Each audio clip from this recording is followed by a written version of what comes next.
قالی و یکی از بین شالی ها و حالا هر کدام آرام زبان وا کرده در این ازدحام. به بیخوابی دو چشم خیش را مجبور کردم من، به زحمت پول مشهد آمدن را جور کردم من.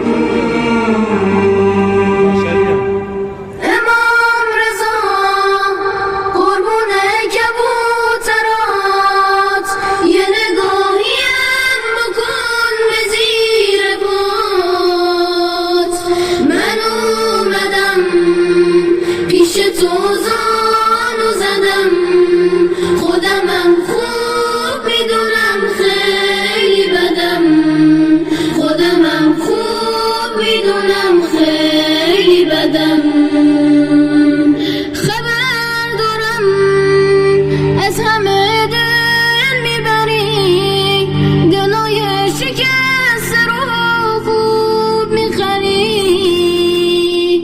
قرارمی صاحب اختیارمی، واسه من همین بسه کنارمی.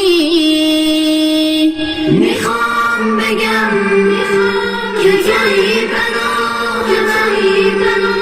کرمت بیشتر از گناه من.